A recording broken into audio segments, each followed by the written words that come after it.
Hi, I'm Mark Villasana, proud SMU alumni and agency principal of Northwest Insurance Agency.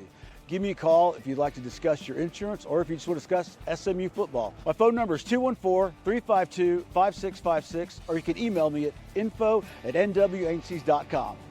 Pony up. This is the On the Pony Express podcast, part of the On3 network. Check out all the SMU coverage you need at ontheponyexpress.com. Now, here's your host, Billy Embody. 1, 2, 3, let me go.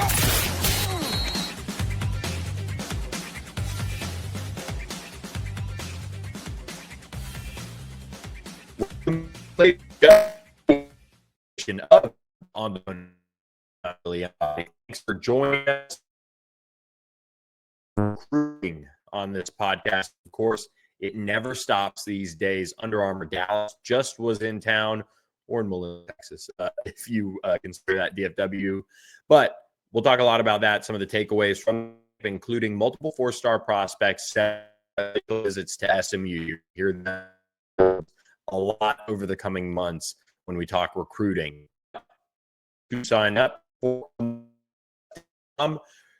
and get the latest recruiting intel from us. We've got a ton of content coming your way, including much to be discussed around that Under Armour Dallas camp. So stay tuned to the website. Beyond very good deal going on to become an annual member. So head over there today. We appreciate all you guys who have been following us at the On the Pony Express podcast, whether it be YouTube, Spotify, Apple, wherever you catch the pod. Much appreciated. So let's get into it here. But before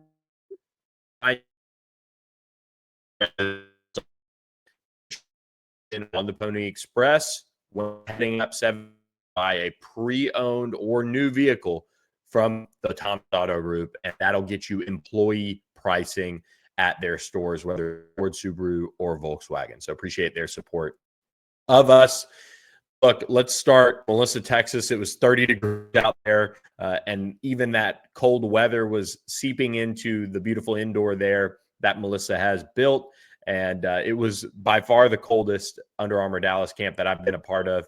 Won a few years ago, Arlington High School outdoor field that had a ton of wind going on that really brought it down to in those low 30s, but it was right around freezing for the Under Armour Dallas stop. And to these camps now, these are marquee recruiting events regionally across the country. So it started out in Atlanta, and then they came to Dallas. They've got stops in Nashville. They are actually going to be in Orlando this weekend. I'll be down there as well for that one. They go to Miami. They go LA, Chicago, bunch of other big stops. They'll be down in Houston in April, and I'll be down at that camp. Of course, a huge recruiting hot for SMU right now with the staff is operating.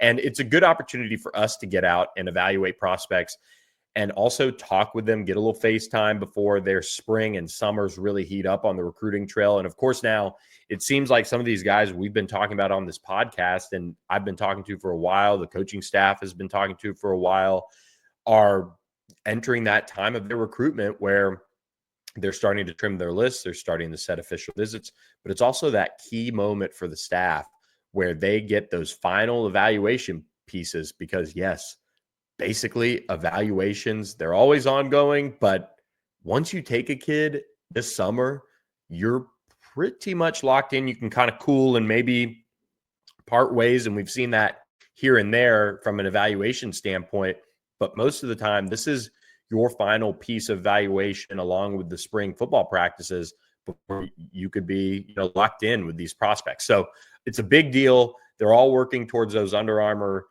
game invites. Of course, that has now become a little bit more tilted almost towards juniors as those guys are starting to play in those games a little bit more and more. So Under Armour was out in Dallas. It's always a big stop from a lot of the usual suspects as far as top prospects were out there. And I thought it was a really informative camp. It was great seeing a lot of the recruiting beat that I'm used to seeing out there, whether it be national scouts or national and team recruiting reporters. And because you get to really trade notes in person, sometimes we're all like stuck in our little silos, so to speak, when you who's running right in front of you and you say, okay, well, school sees them. Here's where that school season and where some of the buzz is, kind of drill down and get a better understanding for where these prospects stand with their respective schools. So let's jump into with this camp, and I'm going to try. Remember, there are hundreds of prospects that come through this camp, and I'm going to try to share some of my key eval pieces. And one position that I really want to start at is the offensive line, and that's because we've seen so many of these prospects come through SMU. I mean, you've really seen a group that, I mean, I think, you know, Garen Justice and Calvin Thibodeau and Sam Dunham and this entire staff has really put a lot into this group as a whole. And to get another look at some of these players in person was critical. You know, John Turntine, 5-star offensive tackle, Jamian Winfield, big defensive tackle out of Richardson. Those were guys that ended up not being there. But when I look at some camp, you've got to start with one of SMU's top prospects on the entire landscape of the offensive line, and that is Drew Evers. And Drew Evers is somebody I think has really done a good job of continuing to build each time that I see him in person. He's going up against 4-star defense KJ Ford here, if you're watching on our YouTube channel, and he's a really impressive edge rusher who is being recruited by the best of the best. There's no doubt about it. But with Drew Evers, he's somebody who has that position versatility to play all 5 spots on the offensive line. And that's something that he and I were talking about after the camp. With Drew, he's been to SMU a few times, good times. This fall, I don't want to say took a pause on unofficial visits and things like that, but he was, going up to see his brother Nick play at UConn a few times. So as well as having to play for Flower Mound on Friday nights, but his 4-star prospect probably projects along the interior of the offensive line long-term, but he does like to get those reps on the outside, continue to hone in that pass protection skill set. And with Garen Justice, I think they've done a really nice job recruiting him. I kind of get the feeling that it's SMU and Texas A&M now. But the thing is, you never know how these recruitments kind of play out over the course of, these official visits, these spring eval. He just official visit. He's going to take a bunch of, because, seeing so many schools, I think he's somebody that is really, I would say, a interesting time trying to narrow it down, because he's got schools like SMU and Texas and Kansas State and LSU and Ohio State and Oklahoma, Penn State, like I said, Stanford, Texas A&M, along with SMU, that he wants to see. Right now, his 3 official visits are SMU, Penn State, and Texas A&M. And that is going to be a big opportunity for SMU May 2nd to really knock it out of the park.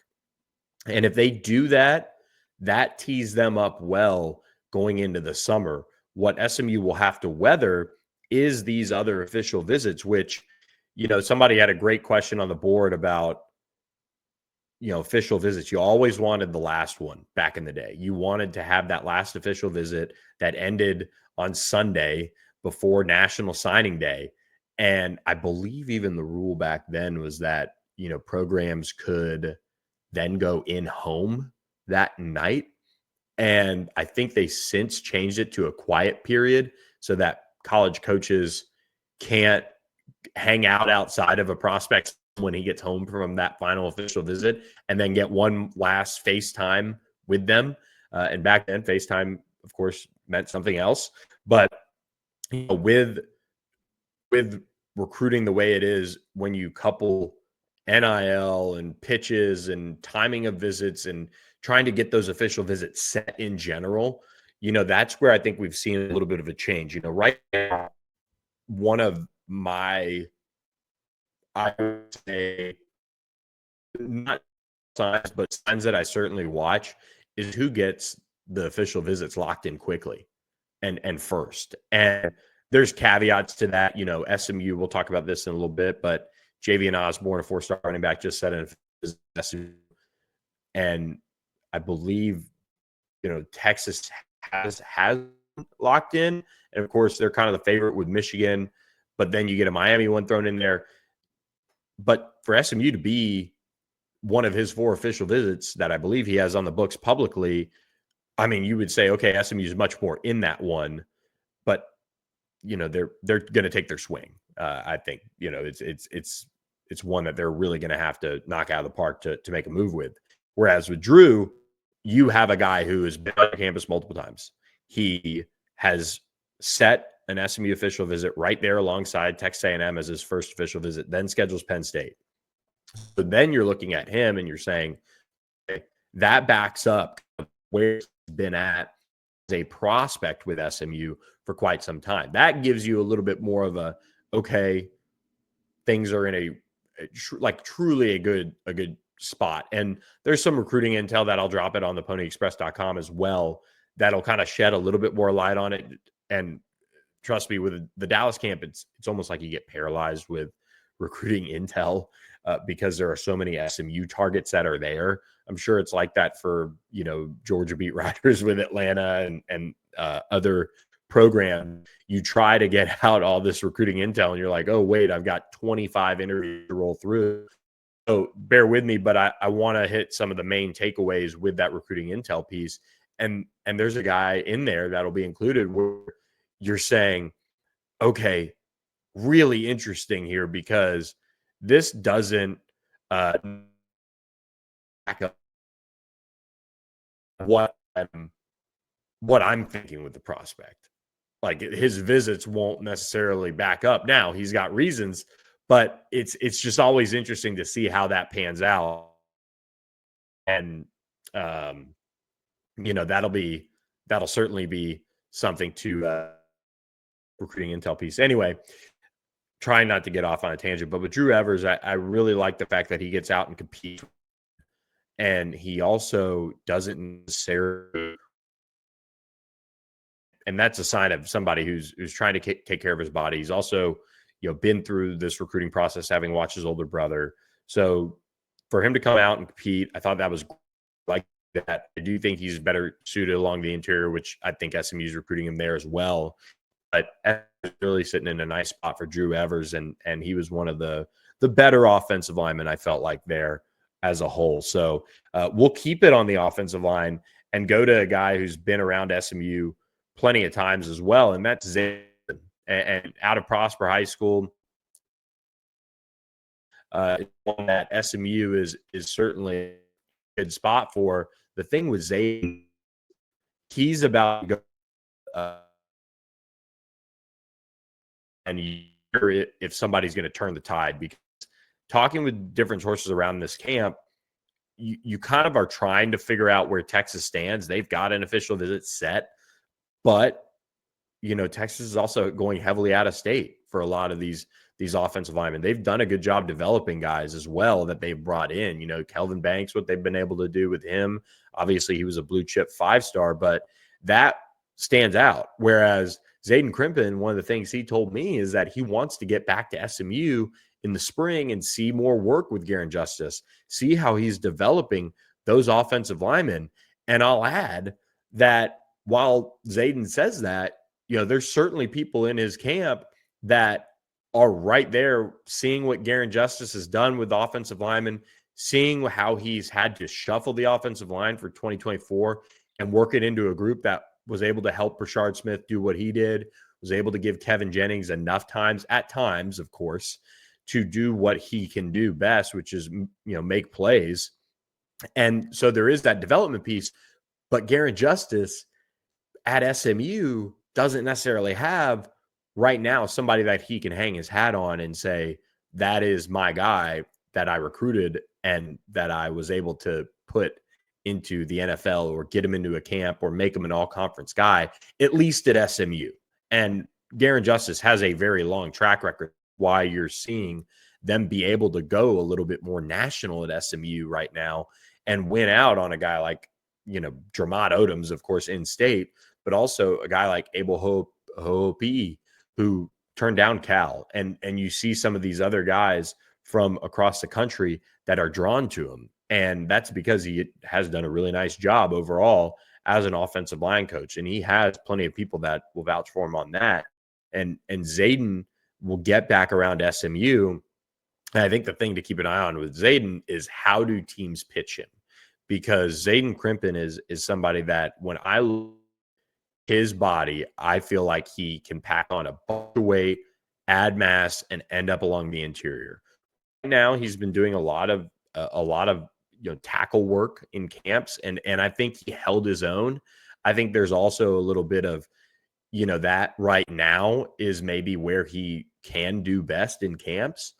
But you look at the offensive line position being a spot where 3 years down the road, even, that's a spot where many programs will develop guys, pack weight on them, and then they'll end up being an all-conference guy. They'll end up being an NFL guy along the interior. So Zayden has plenty of programs after him. He's going to make a bunch of visits. We've got the intel up at On3 and on the ponyexpress.com with him, but making sure that all of his questions are answered. And almost with Zayden Crimpin, SMU's a really good spot, but you also got to keep an eye on overexposure.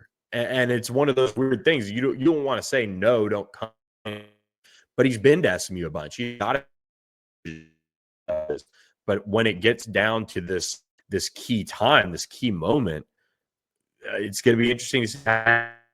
And he the guys that you want to get because time invested too, and that's really important to so like recruiting classes and trying to assess how well the staff is doing. You've got to look at guys that are from the get-go and top targets who are the biggest of big priorities, and do you get them? Do you close? Whether they're ranked, very high, or they're a prospect who's got some pro upside or whatever. If you're going to make somebody a priority at a high level, you need to close on them and you need to get them. So Zayden Crimpin's one of those guys who is as highly recruited as you can find out there, and the On3 RPM reflects SMU's efforts with them in the lead, but still work to be done there as well. But did think that Zayden Crimpin had a really nice day there at the Under Armour Dallas camp. Before we go any further, I do want to talk to you guys for just a moment about our friends at My Perfect Franchise. Andy Ludicky is a franchise consultant. He's also a franchise owner. He can help you find the franchise that works for you and your family, whether you're looking to leave the corporate rat race for the American dream, or whether you're trying to diversify and get a little bit of a side hustle and leave a legacy and for your children to pick up and say, all right, this is our business now.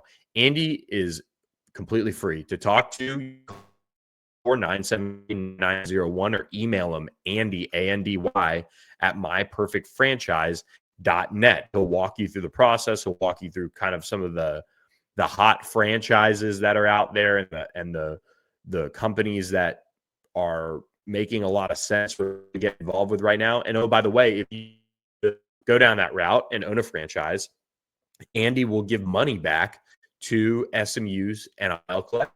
So he'll be able to contribute to the Mustangs. That's a nice reason to at least talk to him. Again, he's a franchise owner himself.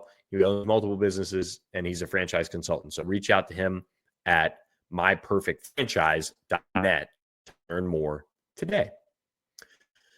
As we continue on with our Under Armour Dallas recruiting breakdown, you've got to talk about the edge rushers in this group. And there were some, you had a 2027 and Zane Rowe that SMU's been recruiting and had on campus for junior day last month. We'll have a story with him up at ontheponyexpress.com. And he was fresh off decommitted. He's opening things back up, really taking a wider look at him. But once again, just like last year when he really burst onto the scene, he worked out at defensive end. He worked out at tight end. Really impressed me. Denton Geyer stand out there. They had a bunch of guys on the defensive end from that really impressed. when you look at a stock up performer, I think you look at Landon from Duncanville, one of the top SMU targets out there. He was just on campus for junior day. He's really somebody that they've invested a lot of time in recruiting, and they weren't necessarily, involved with him at the offer level as early as some of these other ones are. And I was talking with a Duncanville coach there, and the growth that staff has seen from Landon Barnes, mind you, playing opposite KJ Ford, top 100 prospect, who SMU has just kind of not been able to keep their footing up. But Landon has really picked up a lot in terms of recruiting. I fully expect SMU to be right there for at the end. And he picked up, and he wants former SMU assistant Chidiro is right in there. Recruit wants to get him on campus. Right now, he's set to officially visit Arizona State and SMU. Georgia, if things continue down the track, for an official visit. Washington as well. And Baylor is a program that's going to host him. But when you look at him physically, and he is still kind of that ball of clay, he's going to make him truthfully. I mean, he really has the frame that as he gets up, him be getting to that strong side defensive end spot might be more of a Cam Robertson type of build rather than an Elijah Robert type of build. Really like what SMU has done in this recruitment. They've been on him early. They've recruited him for a while, and they did an offer to him. And I think that steady and here putting us say that Arizona State is one to watch. They have recruited Texas very well. And,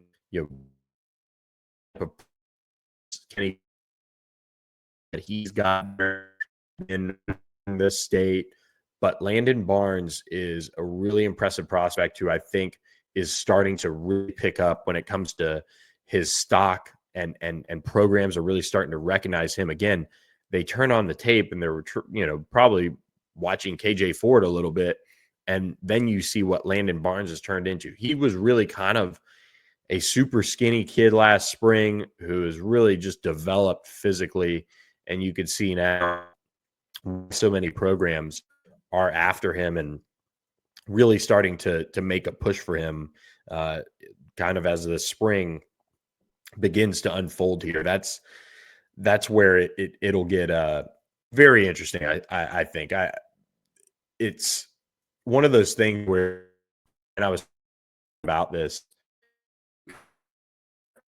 early offer, and SMU didn't even do this in this case, but you can sit there and early, and all you're going to get is a pat on the back by somebody 2 years down the line after they're in college and doing what they're doing. But when you look at what really matters is your ability to close. I mean, that's the truth. That's what matters.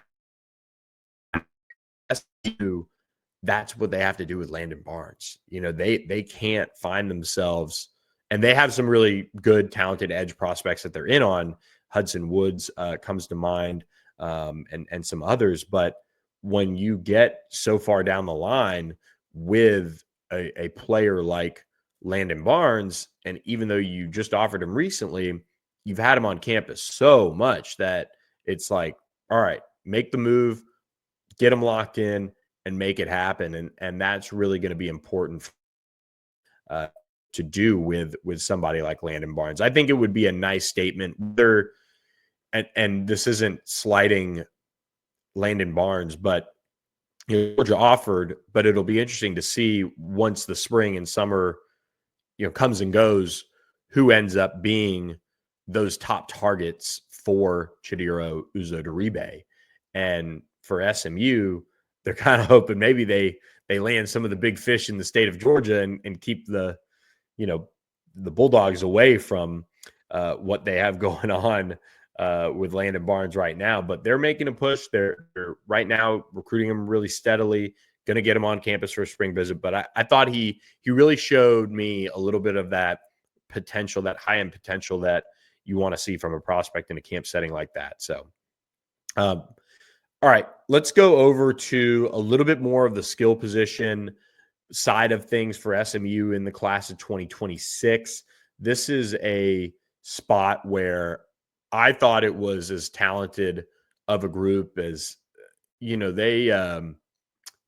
didn't have a DeCorian Moore out there like they did last year. And even DeCorian maybe took like 5 reps and it still was just sick last year. But this year they had a lot more really like talent that are being recruited by programs all over the country that I could impact players. And at the same time, you didn't have that guaranteed first round pick. I mean, all you have to do is not mess them up if you're a college coach type of player, if they all stay on the straight and narrow, like DeCorian Moore was out there last year. Spot. I thought Alger Miles, and he earned a top, performer nod from On 3. He was the best, one of the wide receivers out there. And it's really interesting to see how everybody, it's a really difficult camp to try and scout receivers, because if you're watching one-on-ones, they have 2 sets of outside lines and then 2 sets of in lines on one half of the field. And then they rotate. So that other half of the field also has 2 outside spots and 2 inside spots. So you have such a difficult job to scout these guys when it comes to hitting on all of their evaluation points that you could possibly pick up. Now, the colleges get all of this because the ones that pay for it, most of them do, and they get a good look at these guys at the end of the day. But I thought Alger Miles, somebody that SMU is battling Oklahoma for, I mean, those are the top 2 teams in my mind.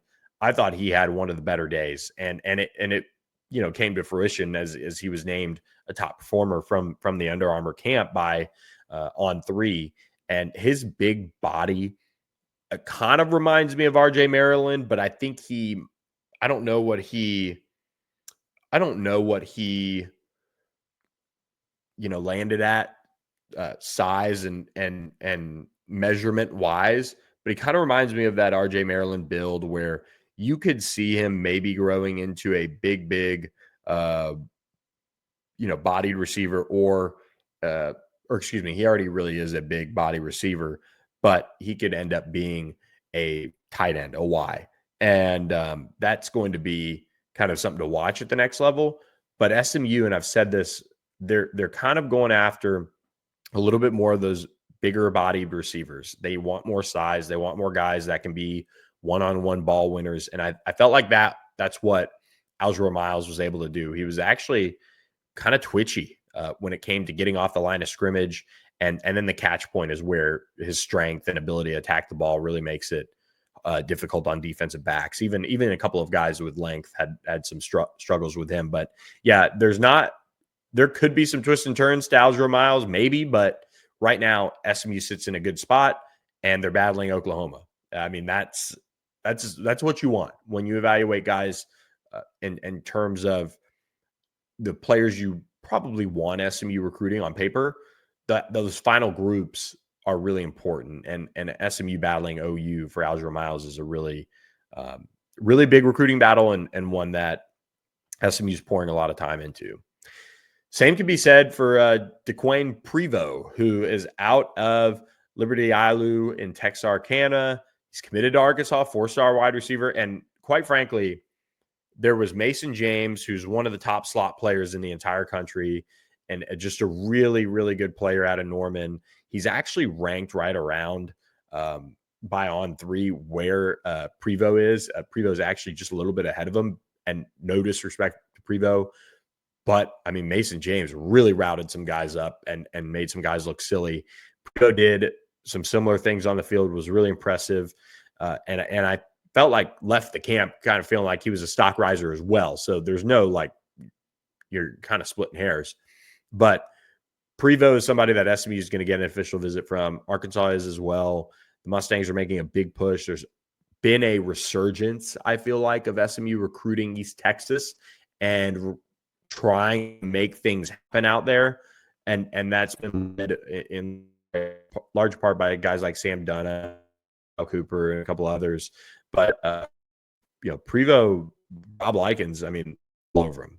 This is a player that is a big priority for SMU. If they can get him across and flip him, that would be absolutely massive. I think he's very similar in terms of the, just kind of general playmaking ability that somebody like a Roger Daniels has, and what he brought to SMU for as many years as he did. This is kind of where I'm keeping a real close eye on if they can get him across the finish line and flip him, because truthfully, there aren't a ton of slot guys that I really sat there and was, wow, okay, that guy is really good. Of a body group, I felt like Braden Wilson wasn't there. Xavier Barnett didn't make it in. Maybe he ended at the Houston camp in April, but there were some other players that when you saw what Prevo was able to do, I mean, you could see why SMU is pushing, trying to change things for him and get him on board. Lastly, but certainly not least in the 2026 realm of things at the wide receiver position, got to talk about my guy, Boobie Feaster. Everybody knows about Boobie. He just reclassified to the class of 2026, and SMU is going to get an official visit. And that's something that, look, SMU is going to take a shot here, take a stab at it, and see where the chips fall. But I talked with him after the camp, and he said that every time it really now he's got programs like LSU and USC and Texas and programs like that, and USC and LSU have official visits set for June. I would imagine Boobie gets one locked in here, but everybody is chasing LSU, A&M, and USC. And then when you got him as a player, he was really solid. He was really just steady. You got exactly what you would expect out of him overall in the camp. He had a couple of contested catches in the camp, and his experience already just, freshman, sophomore, and now what is considered, I guess last year was considered now his junior year, but he's just really experienced already. So looking forward to seeing his continued development on the field as the month pass. So that's really just want to pass along that on Boobie. And then lastly, I want to get to one of the top performers at the position at Simons, and that's Donovan Webb. And I actually got to chat with him. It's such a cattle call. You don't always get this lucky. Was able to get him and won the DB MVP honors at camp. He is planning a Michigan visit, but he does have an SMU official visit locked in.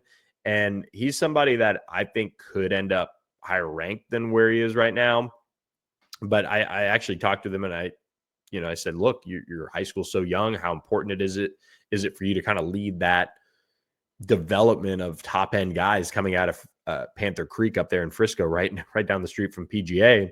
And he said it really is an honor, to represent your school and be one of the torch leaders in doing that. And he's done it very well. Michigan, like I said, is going to get a visit, but Colorado, LSU, Nebraska, and others have offered. I think right now it's a hard one to read. He's probably one of the ones that I think SMU's done as you could possibly ask for. What is going to happen when things get going as Ohio State is set to host them right before SMU? Michigan is going to get, Texas is pushing for them. It is going to be one of those knockdown, drag out it's going to be really intriguing to see how it plays out, as plenty of programs will be pushing for him and trying to get him onto campus. He plans a summer decision, but things are moving really fast right now for Donovan Webb. I thought he was really physical. I thought he was really just kind of reminded me a little bit of Ahmad Moses, his physicality, but he's not as kind of thick as obviously Ahmad is now. So he kind of almost looks like a little bit of a Jonathan McGill type, with kind of his ability to be right there in coverage. But his physicality kind of remind me of Ahmad Moses. Really impressive young man. I mean, he could be whatever he wants to be in life. I mean, he's really got it all together. So that kind of does it on the guys in 2026 that I wanted to touch on for you guys. And I do want to touch on some of the top 2027 prospects that were there, because things are accelerating in recruiting, and you've got to be on the ball. And that's where I think SMU's done a really nice job in this 27 class as they've transitioned from AAC. These guys are super young. Now they've been able to really be kind of locked in on their top 27 guys for a minute now, that they know they can make headway with, that they know fit the ACC mold and fit the future of SMU. And so do want to talk about those guys in a second, but do want to remind you guys that we're also presented by our friends at Status Jet. Reach out to Status Jet today and plan your next trip. I think one unique way that you could plan with Status Jet is the ACC basketball tournament in Charlotte, because maybe it gives you a little bit more flexibility. Maybe it makes a little bit more sense to go in on the day of SMU's first game, and you can kind of plan that all the way up until SMU knows its seeding, and then you can plan the way back, and Status Jet can handle it every step of the way. So mention on theponyexpress.com and get a discount on your round trip flight with our friends at Status Jet. Again, statusjet.com. They are proud supporters of SMU Athletics, sponsors for the Mustangs, and they do, of course, support us at ontheponyexpress.com. The class of 2027 was really impressive, I felt like, at this Under Armour camp. And that's the hard part about these camps, is evaluating players. And so much of the time you're thinking, okay, these guys are going to be seniors. And then you look down at your sheet and you say, okay, wow, that was a really nice play. Or wow, that player, got burned or got, beaten off the line or what have you. And then you say, okay, they're a year younger. They have these tools. They look like this, whatever. It's kind of a good early glimpse at some of these players that physically are going to be the leaders of the recruiting cycle. And that's where it's really, really interesting is seeing all these guys. It's almost, you have so few opportunities where players are matched up against each other, and they are, it's as neutral a site as you could possibly be in. And it can go from 26s to 28s. I don't think there was any 29s there, but that's kind of the spread. And outside of maybe 7-on-7 or maybe the occasional college camp when you get that true best on best matchup, this is pretty good neutral ground to really see who the guys in 2027 are going to be. And one player that SMU's as all over as they can be on is Kavion Bryant out of Palestine Westwood. He is a two-sport star, and if you're watching on YouTube, his basketball profile pops up first, and he's a top 100 prospect. He's one of the best basketball prospects in the country. SMU hasn't offered him basketball yet, and I'm really intrigued to see what he does. He does want to pursue both sports in college, but the thing about Kavion is he is a really talented quarterback, and Eric King is building a strong relationship with, and I expect SMU to get a visit this spring. So what college, unless you're a Kyler Murray, unless you're a Jameis Winston, is really going to allow you, by the way, you're taking up a football scholarship, mind you, to play both sports, because also you're going to miss half a year. And if you're as good as you are on the football field, that university is hoping that you're playing into January. So are you really going to be playing many basketball games? I think that his future is in basketball, and he's going to be a supermax contract type of guy in the NBA, then maybe that is where program that he truly can do both. And they're out there flying him in private jet style or whatever right before games. But I think long-term probably ends up playing quarterback at the college level. And he really showed some nice with his arm. He has mechanics have changed so much from the days of compact throwing.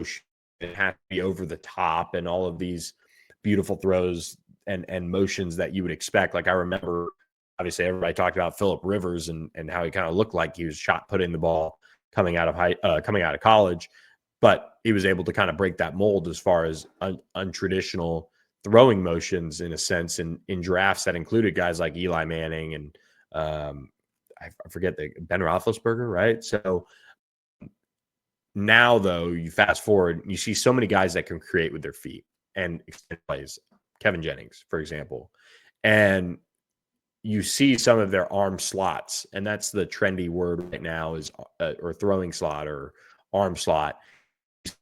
Different ways to throw the football, and it's akin to kind of throwing a baseball and having a fastball, having a changeup, and having a curveball or whatever. You want to see quarterbacks that have different motions.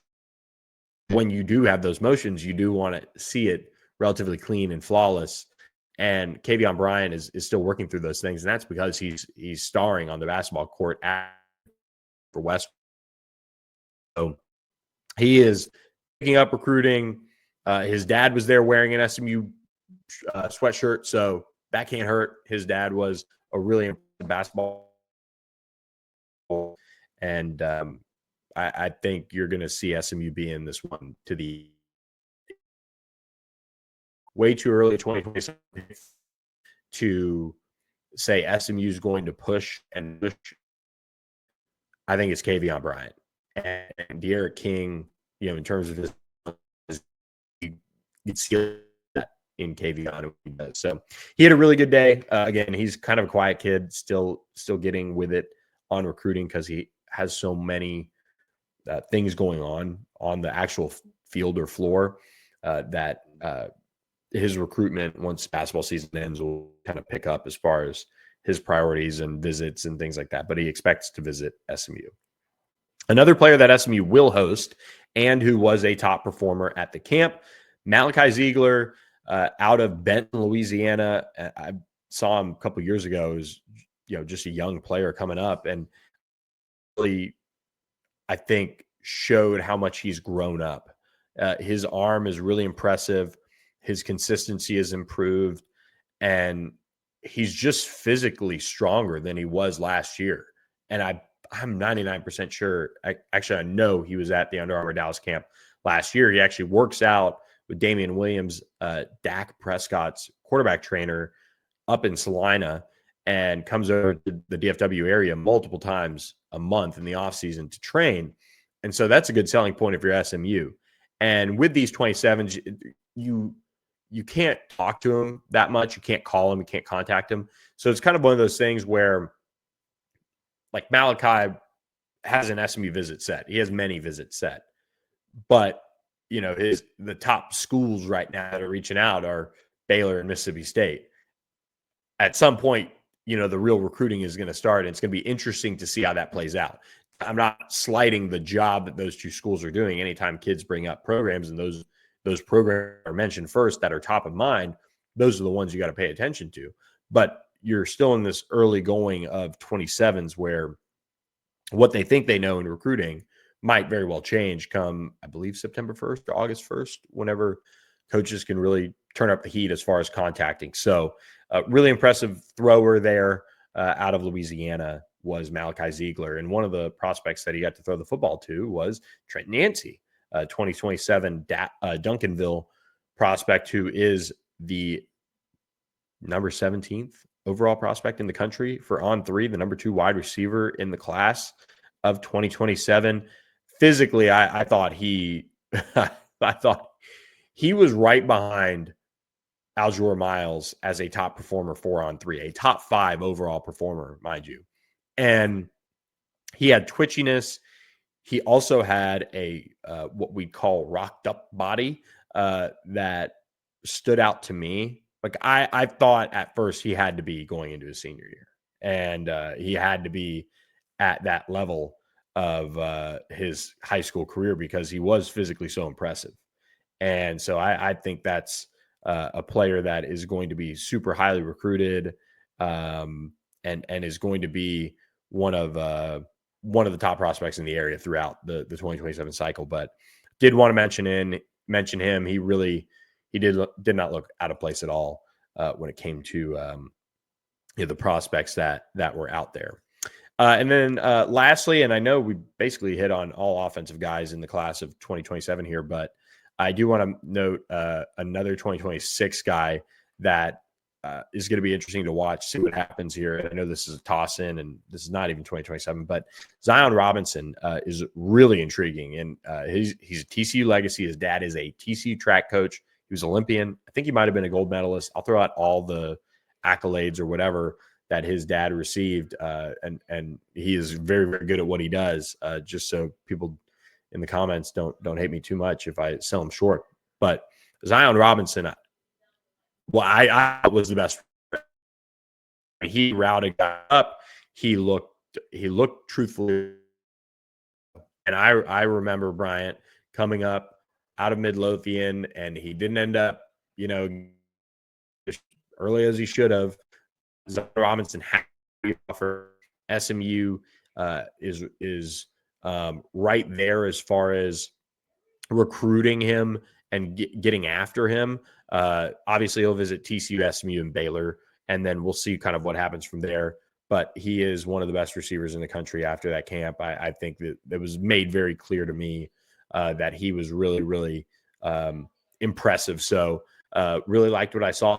I thought the skill positions were awesome at this camp. And then you have some other ones. Again, I'll share the rest of my takeaways. We've been going on now for quite some time on the pod, but I'll share the rest of my takeaways on the site as far as final eval thoughts and some different guys. And I'll see if there's a way I can even post a list where, you guys can just ask me who you like and things like that. But it was a really, really good camp. And I'll say this, there's a lot of buzz around SMU within DFW and the job they're doing and putting together a plan with their visit setup and who they're getting on campus, and then being able to maybe have the opportunity to capitalize. Because it's still a maybe. It's not a class that you're sitting here in middle of February and saying, oh, SMU is going to get 50% of these official visitors. No doubt they're locks, and there aren't many locks in recruiting anymore, and SMU is still working its way up to that level. But there's a lot of momentum behind this program. There's a lot of opportunity for this program to really make some moves over the course of the coming months. And that was my big takeaway, is how many prospects have actually set visits that we didn't know about, and now we do. And so things are picking up. Things are moving in the right direction for this program. They're going to take some huge swing in May and in June. So be sure to be on theponyexpress.com for more of that. You don't want to miss it. And we have a ton of fun over there. I mean, that's the thing that I really enjoy about our site is we do have a lot of fun, and we like to chop it up about all sorts of prospects on there. So before I go, guys, I do want to remind you guys about our deal with our friends at Roback. Roback.com, RHOBCK. Check out all the SMU gear. Use code PonyExpress20 for 20% off your first order today. That's first-time customers only. But check out the SMU line, but also don't be afraid to check out their joggers, their shorts. I know it's tough to visualize shorts right now with it being at freezing for the DFW area, but they have the great fabric that breathes and allows you to get ready for summer and be very comfortable. And so make sure you guys check out Roback today. And they have a phenomenal product that I've really enjoyed getting to use and buy. Use code PonyExpress20 for 20% off your order today. Shout out to Mark Villasana and Northwest Insurance Agency. Give him a call. You see him on the commercial to kick off the podcast. Appreciate all he does for the Pony Express podcast.